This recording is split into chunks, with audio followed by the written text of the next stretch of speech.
그리스도인의 삶은 성령 없이는 말할 수가 없습니다. 십자가 없이 구원 없다 하는 말처럼 성령 없이 그리스도인도 없는 것입니다. 그럼에도 이 성령의 사역에 대해서는 20세기 동안에 많은 논란이 있었습니다. 성령에 대해서 특별히 새로운 강조를 시작하는 일단의 사람들이 등장을 했고, 이 사람들의 주장에 대해서 반론들이 만만치 않아서 많은 논쟁들이 진행되어 있었던 것이죠. 이 성령 체험에서 문제가 되는 것은 제2의 축복의 문제입니다.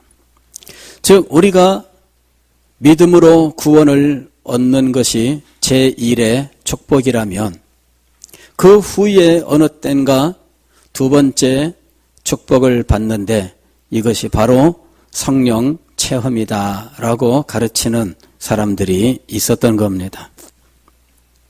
그래서 그리스도인의 삶을 첫 번째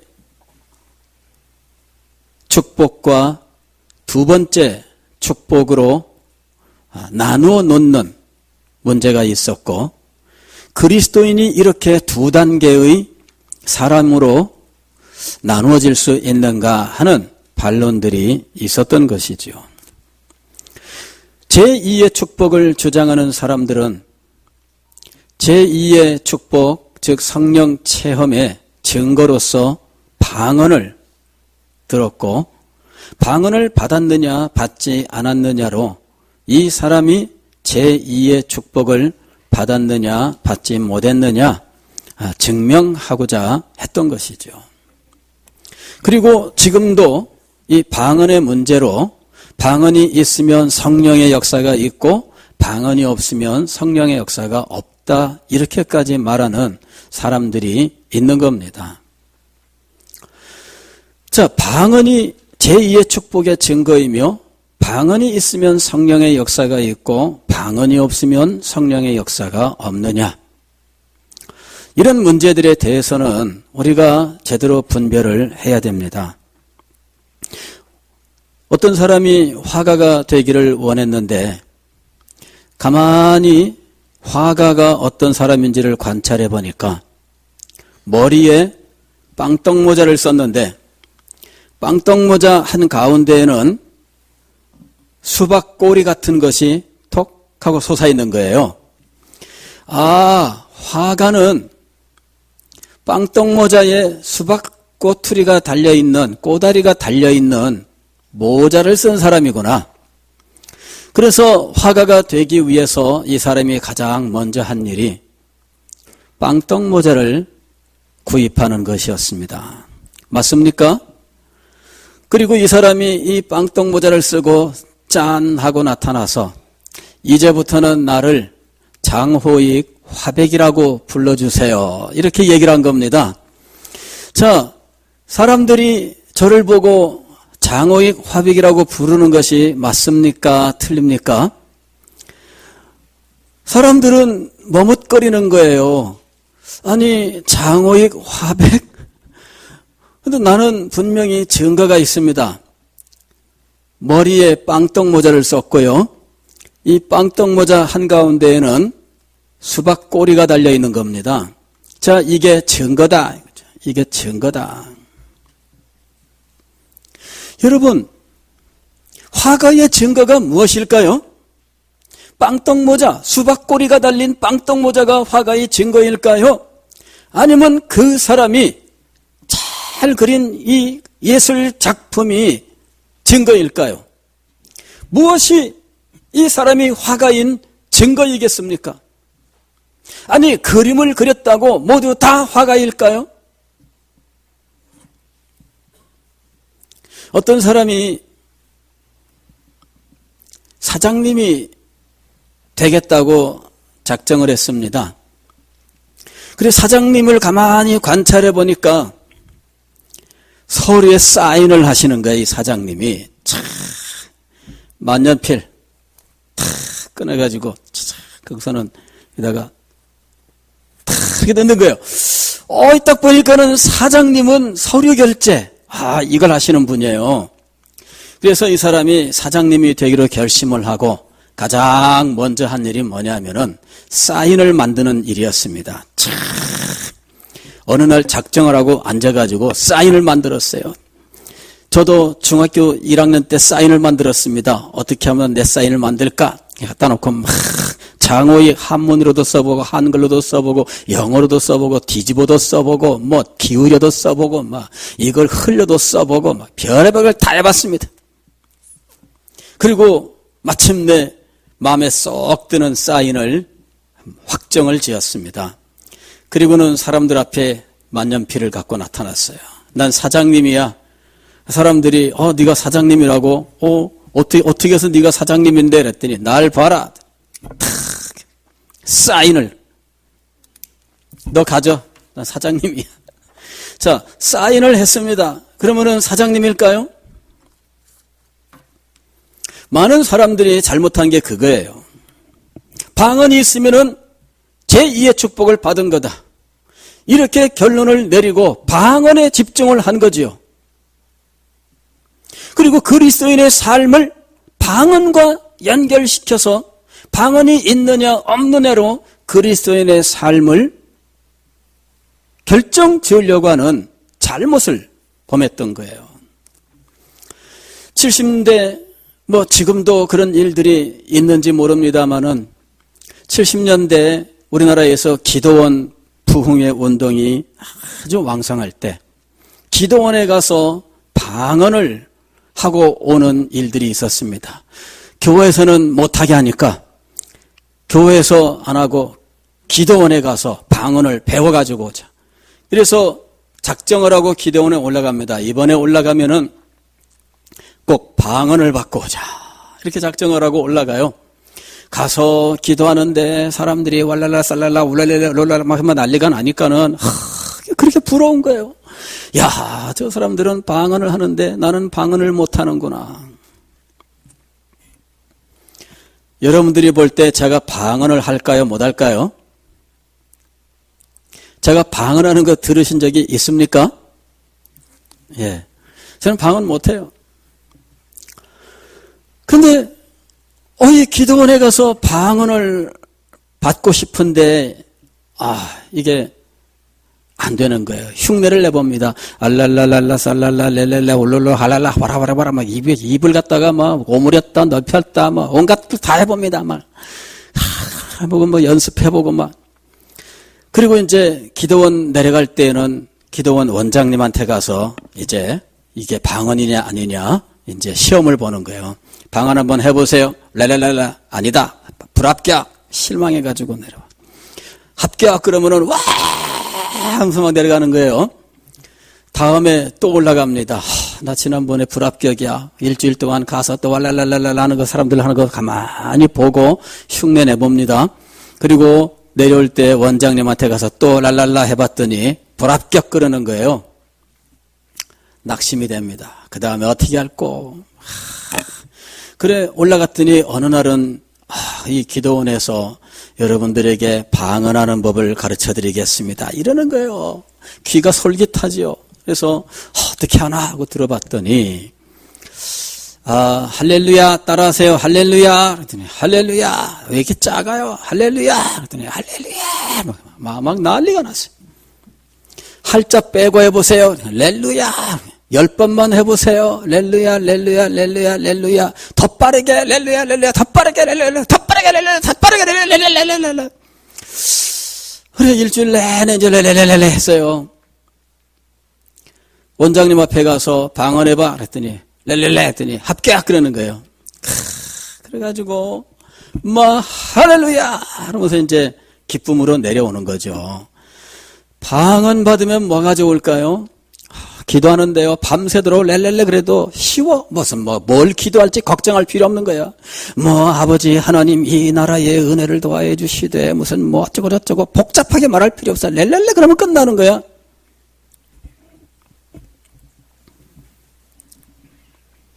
여러분 이 잘못된 성령 운동, 이것으로 인하여 성령에 대해서 오히려 문을 닫는 일들이 일어났습니다.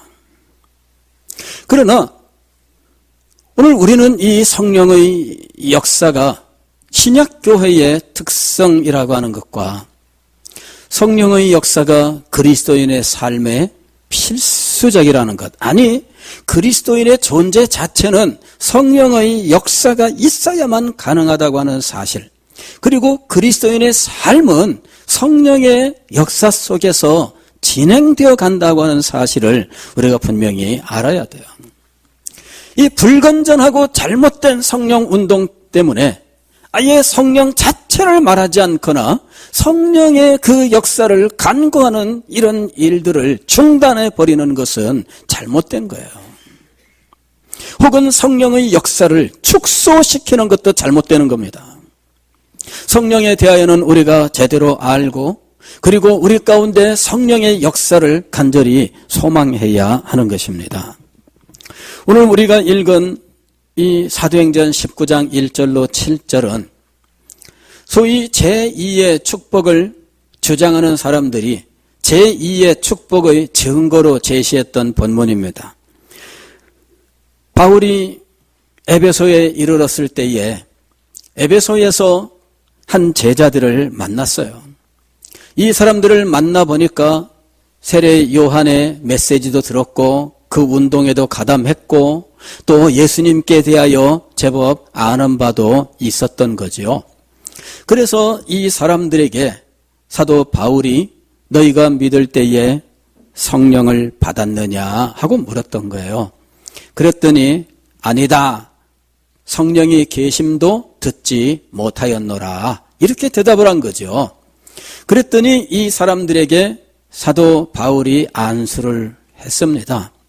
성령이 그들에게 임하였고 방언을 하고 예언을 하는 일이 일어났습니다. 봐라, 여기 이 사람들이 믿는 사람들이야. 어떤 제자들이 있었고 그 제자들을 향해서 사도 바울이 너희가 믿을 때에 성령을 받았느냐? 아니다. 성령을 안 받았는데 어떻게 믿어요? 그래서 믿음과 성령 받음을 분리해서 믿고 구원을 얻되 성령은 못 받을 수도 있고, 믿고 구원을 얻고 두 번째로 구원이라고 하는 첫 번째 축복 이후에 어느 땐가는 두 번째 축복을 받아서 은혜 위에 은혜, 축복 위에 축복이라고 하는 이러한 그리스도인이 될 수 있다라고 가르쳤던 거예요. 그래서 이 사도행전 19장 이 부분을 가지고 많은 논쟁들이 있었어요. 어떤 사람은 믿을 때에라고 하는 것은 이 믿음과 동시에 일어나는 것이다. 믿을 때에 성령, 그러면은 믿음이라고 하는 것과 성령이 동시에 일어나는 것을 가리키는 말이지, 차설을 두고 믿음과 성령 받음이 이렇게 순서적으로 일어나는 것을 말하는 것이 아니다, 이렇게 이제 주장을 했고, 어떤 사람은 믿을 때에 바로 이것이 믿은 후에라고 번역을 하는 것이 맞다. 그래서 믿은 후에 성령을 받았느냐, 이래서 믿음과 성령을 이렇게 순서를 가지고 경험하는 것으로 주장하기도 한 거예요. 그러나 오늘 이 성경 말씀을 가지고 믿을 때에, 즉 동시에 일어나는 것이냐, 아니면 믿음 후에 해서 이 순서를 가지고 믿음이 첫 번째, 그 다음에 성령 받음이 두 번째로 오는 이런 순서를 가진 것이냐, 그런 어떤 교리적인 논쟁, 이 논쟁의 증거 성경 구절이 될 수는 없습니다. 왜냐하면은 하나의 사건은 교리로 정확하게 교리를 증명해 주거나 교리를 세우는 본문이 될 수가 없습니다. 이건 그냥 역사적인 사건이고요. 역사적인 사건은 어떤 일들이 그 속에 무슨 논리적인 순서를 가지고 우리에게 교훈을 전달하고 있는 것은 아니에요. 그래서 여기에 본문을 가지고 믿음 후냐, 믿을 때냐, 그래서 이것이 믿음과 성령의 역사가 동시에 오느냐, 아니면은 시간차를 두고 오느냐, 뭐 이런 것을 이 본문을 가지고 증명하고자 하면은 안 되는 거예요. 여기서 우리가 보아야 될 것은 무엇입니까? 이 성경 본문, 즉 여기에 사건이 일어나던 그 시대는 과도기적인 시대였다 하는 것을 알아야 돼요. 즉 이때는 예수 그리스도를 만났고 예수 그리스도의 교훈을 받고 예수 그리스도를 따르는 사람들이 아직 성령을 받지 못했던 때입니다. 오순절날 성령이 임하기 전에는 예수님의 제자들도 예수님을 따르고 예수님의 가르침을 받으면서 예수님을 믿는 믿음을 가지고 있었지만 그러나 그들에게 성령이 임하신 일은 없습니다. 오순절날이 되어야 비로소 성령이 임하는 거예요. 즉 그 시대가 과도기적인 시대였고 이 과도기의 이 시기가 어느 때까지 계속 지속이 되었는지는 알 수가 없지만 분명한 것은 사도들이 역사하고 사역하고 있던 그 시대까지는 과도기로서 이 일들이 계속되고 있었다 하는 사실을 알 수가 있습니다. 즉 사도들의 시대에는 예수님을 자기들이 직접 목격을 하고 예수 그리스도의 가르침을 듣고 예수 그리스도의 모든 것들을 알고 있는 상황이지만 그럼에도 성령을 받지 못했던 시대가 있었어요. 그리고 예수님께서 승천하시고 성령을 보내주시는 오순절 사건이 있은 이후에도 한동안까지는 아직 성령이 오심에 대하여 알지 못하는 일들이 계속 얼마든지 존재하고 있었던 거예요. 가령 사도행전 18장의 24절 이하에 보면은 바로 앞에 본문입니다. 아볼로라고 하는 사람이 있습니다. 이 사람은 알렉산드리아 출신인데 이 사람이 에베소에 도착했을 때 그때 브리스길라와 아굴라라고 하는 이 사도 바울의 동역자들이 아볼로를 만났어요.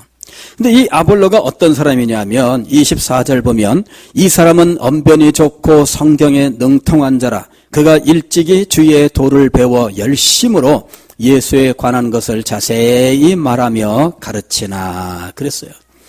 이 사람이 일찍부터 예수님을 알고 예수님의 가르침을 배우고 그리고 이것을 열심으로 가르치는 사람이었어요.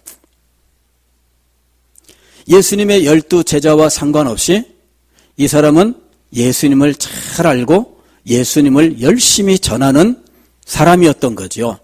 근데 브리스길라와 아굴라 부부를 만납니다.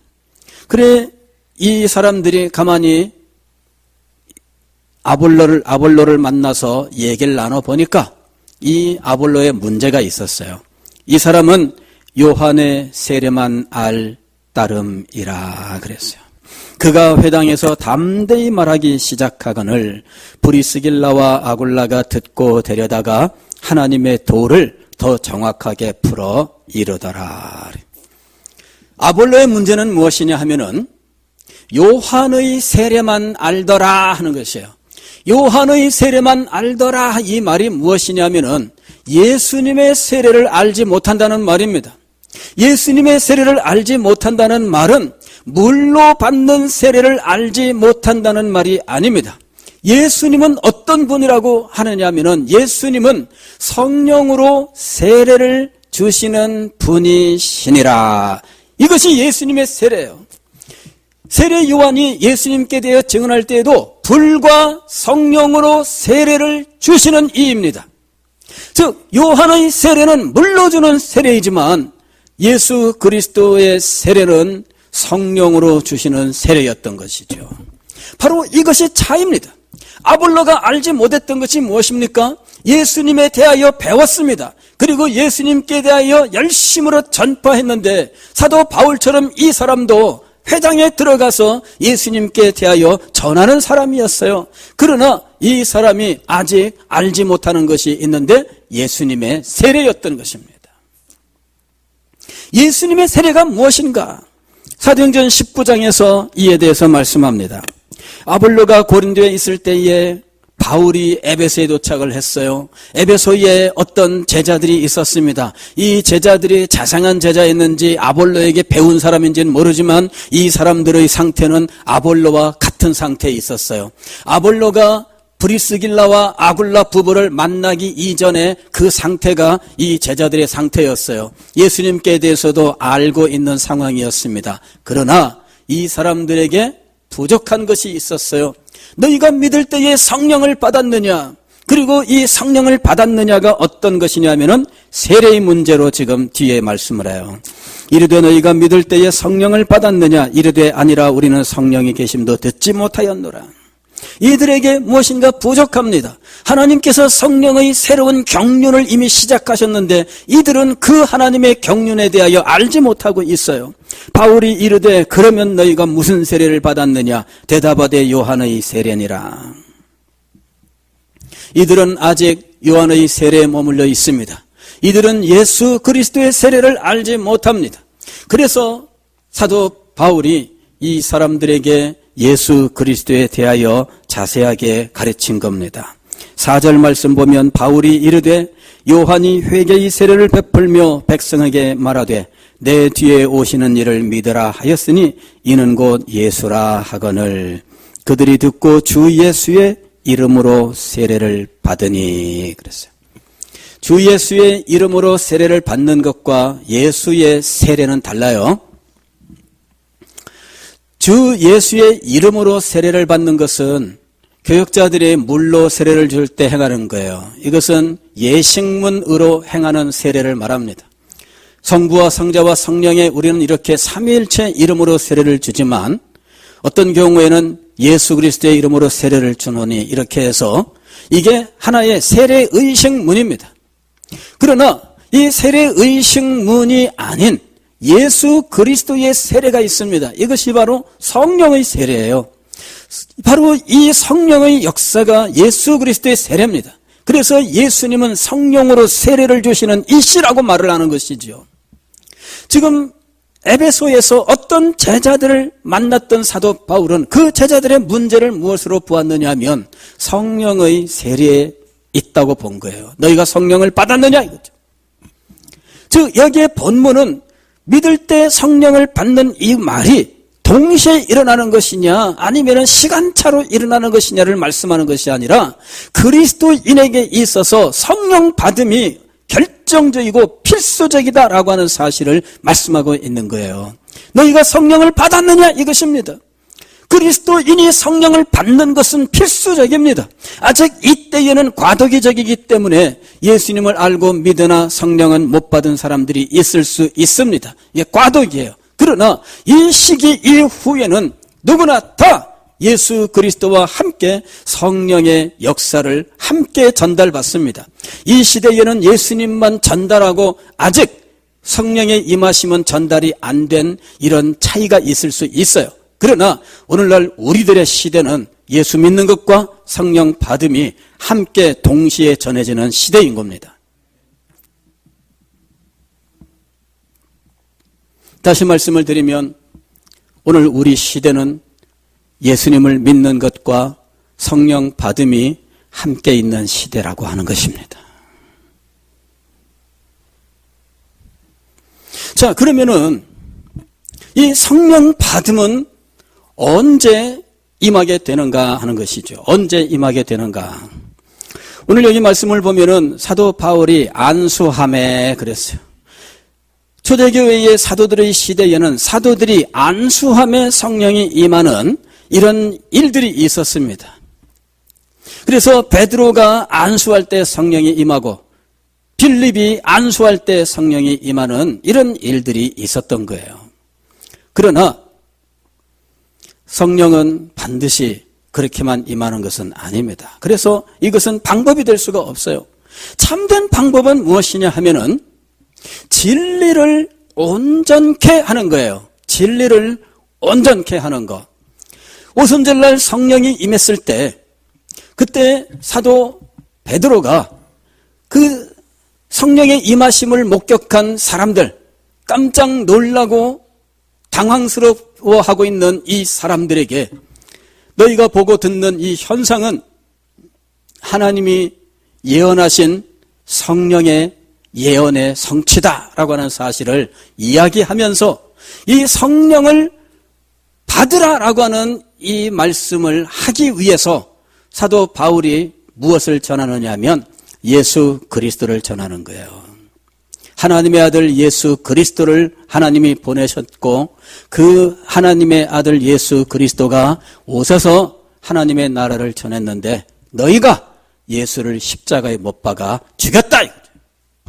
그 말을 들은 사람들의 마음이 찔려 형제들아 우리가 어찌하여야 하겠느냐라고 외쳤을 때 그들에게 주 예수 그리스도를 믿고 회개하고 그리고 성령의 약속 선물을 받아라 이렇게 얘기하는 거예요. 이들이 부족한 것이 있습니다. 성령을 받기 전에 이들에게 부족한 것이 있습니다. 그것은 그들에게 진리가 온전케 되는 일이었어요. 그들은 구약 성경을 알고 있습니다. 그러나 그들에게 부족한 것이 있으니 하나님께서 우리를 위하여 보내신 메시아 예수 그리스도 그분이 행하신 일 그분이 우리를 위하여 베푸신 놀라운 역사들 이런 것에 대한 온전한 지식이 아직 그들에게 없는 거예요.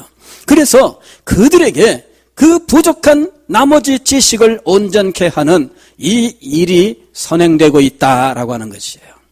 진리를 온전케 하는 일이 있고 난 이후에야 성령이 그들에게 임하는 것입니다. 이것이 하나님의 방법이요 이것이 하나님께서 행하시는 순서인 거예요.